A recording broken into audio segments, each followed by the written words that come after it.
Oil ആവശ്യത്തിൽ India ചൈനയെ മറികടന്നു. ഏറ്റവും കൂടുതൽ ക്രൂഡ് ഓയിൽ ഉപഭോഗം ചൈനയിലായിരിക്കുമെന്നാണ് ലോകത്തെ പ്രധാന എണ്ണ കയറ്റുമതി രാജ്യങ്ങളെല്ലാം നേരത്തെ കരുതിയിരുന്നത്. എന്നാൽ ഇക്കാര്യത്തിൽ വൻ കുതിപ്പാണ് ഇന്ത്യ നടത്തിയത്. അതുകൊണ്ട് തന്നെ എണ്ണശക്തികളുടെ ശ്രദ്ധ ചൈനയിൽ നിന്ന് മാറി ഇന്ത്യയിലേക്ക് എത്തുകയാണ്. 2024 എണ്ണ ആവശ്യത്തിൽ ഇന്ത്യയിൽ നിന്നുണ്ടായ വർധനവ് വരും വർഷവും തുടരുമെന്നാണ് പ്രതീക്ഷയെന്ന് S&P ഗ്ലോബൽ കമ്മോഡിറ്റി ഇൻസൈറ്റ്. ഇന്ധന ഉപഭോഗത്തിന്റെ കേന്ദ്രമായി അതിവേഗം ഇന്ത്യ മാറുകയാണ്. എന്നാൽ ഇന്ത്യ ആകട്ടെ ഈ ഘട്ടത്തിൽ പതിവ് വഴിയിൽ നിന്ന് അല്പം മാറി സഞ്ചരിക്കുകയാണ്. ഇക്കാര്യത്തിൽ പശ്ചിമേഷ്യയിലെ സൗദി അറേബ്യ ഉൾപ്പെടെയുള്ള രാജ്യങ്ങൾക്ക് ആശങ്ക സ്വാഭാവികമാണ്. ആ നേട്ടം സൗദി അറേബ്യയ്ക്കും ഇറാഖിനും ലഭിച്ചേക്കില്ല.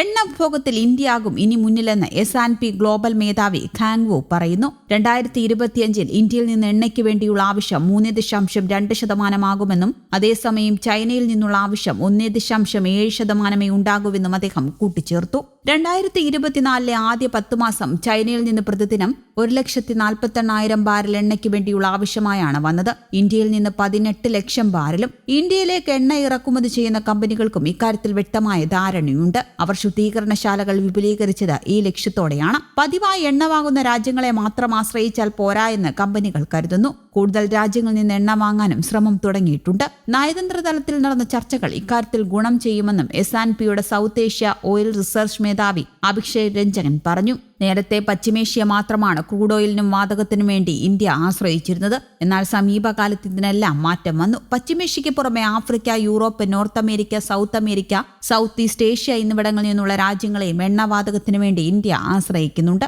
മാത്രമല്ല ആഭ്യന്തരമായ എണ്ണ ഉൽപാദനം കൂട്ടാനും ഇന്ത്യ ആലോചിക്കുന്നു. ആഭ്യന്തരമായി ഉൽപ്പാദിപ്പിക്കുന്ന എണ്ണയ്ക്കും വിൻഫാൾ നികുതി ഒഴിവാക്കാൻ കേന്ദ്ര സർക്കാർ തീരുമാനിച്ചത് ഈ ലക്ഷ്യത്തോടെയാണ്.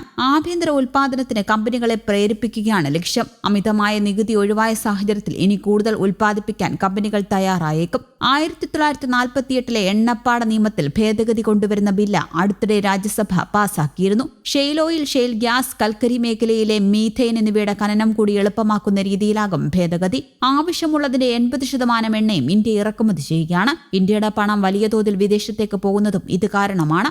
ആഭ്യന്തര ഉൽപാദനം ശക്തിപ്പെടുത്തി പരിഹാരം കാണാനാണ് ശ്രമം. ക്രൂഡ് ഓയിൽ ഇറക്കുമതിയിൽ സൗദി അറേബ്യയും UAEയും ഇറാഖും ഉൾപ്പെടെയുള്ള പശ്ചിമേഷ്യൻ രാജ്യങ്ങൾക്ക് ഇന്ത്യയിൽ വീണ്ടും മേൽക്കൈ ലഭിക്കുകയാണ്. ഏറെക്കാലമായി തുടർന്ന് റഷ്യയുടെ മേധാവിത്വം കുറഞ്ഞു വരുന്നുവെന്നത് പുതിയ വിവരമാണ്. നവംബറിലെ എണ്ണ ഇറക്കുമതി കണക്ക് പുറത്തു വന്നപ്പോഴാണ് ഇക്കാര്യം വ്യക്തമാകുന്നത്. 9 മാസത്തിനിടെ ഇത്രയും ഉയർന്ന അളവിൽ ഇന്ത്യ പശ്ചിമേഷ്യയിൽ നിന്ന് എണ്ണ ഇറക്കുന്നത് ആദ്യമാണ് എന്ന് കപ്പൽ ട്രാക്കിംഗ് ഡേറ്റ ഉദ്ധരിച്ച് റിപ്പോർട്ടുകൾ പറയുന്നു. 9 മാസത്തിനിടയിൽ റഷ്യയിൽ നിന്ന് ഇത്രയും കുറഞ്ഞ അളവിൽ എണ്ണ ഇറക്കുന്നതും ആദ്യമാണ്. ഇന്ത്യ എന്ന ലോകത്തെ 3ാം എണ്ണ വിപണി റഷ്യയ്ക്ക് നഷ്ടമാകുകയാണോ എന്ന ചോദ്യമാണ് ഇപ്പോൾ ഉയരുന്നത്.